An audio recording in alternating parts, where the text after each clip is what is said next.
বন্ধু আমার পানের দোকানদার, পান খাওয়াইয়া লা লা লা লা লা। এই ঘটক স্যার, আপনি তো খুব বেহাইয়া। হ্যাঁ, কেন ভাই, কি হয়েছে? কি হয়েছে আপনি জানেন না? আপনি সেদিনকে আমার থেকে 5,000 টাকা নিছেন। হ্যাঁ। টাকা নিয়ে কইছেন যে আমার ঘটকালিটা করবেন। হ্যাঁ। কই আমার ঘটকালির তো কোনো খবরই নাই। হ্যাঁ, টেহাদের দামে নিছি। তাই কি? টেহান ও হ্যাঁ হ্যাঁ, নিছি 5,000 তো ওই যাবো ভাই, চিন্তা যাবো? করেন না, ওই যাবো। বিয়া তো হ্যাঁ। আরে ওর মায়ের শুদ্ধ নানির শুদ্ধ বিয়া করাই দেবো, ঠিক আছে? আরে আমার লগে চলেন। আরে রাহেন, আপনি যে তিনটা মাস হয়ে গেল, এই 3 মাসের ভিতরে এখনো আপনি আমার একটা মেয়েও পর্যন্ত দেখাইতে পারলেন না। আপনার সমস্যাটা কি এটা কোন?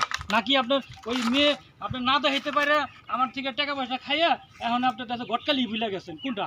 ওরে ভাই রে ভাই, এটা যে কি জ্বালা, এটা আমি কেমনে বুঝাইতাম? ঠিক আছে, আপনার বিয়ে মনে করেন ওয়া গেছে, হয়ে গেছে? ওয়া গেছে, আপনি কোনো টেনশন নিয়েন না। মাইয়ার নানির শুদ্ধ বিয়া করাই দেবো, আরেন আমার লগে চলেন। শুনেন, আপনি টেনশন আপনার নিয়ে অবশ্যই আছে। আপনি আমার ঘটকালি না কইয়া আপনি মনে শুয়ে গান গাইতেছেন, বন্ধু আমার পানের দোকানদার, আরে পান খাওয়াইয়া।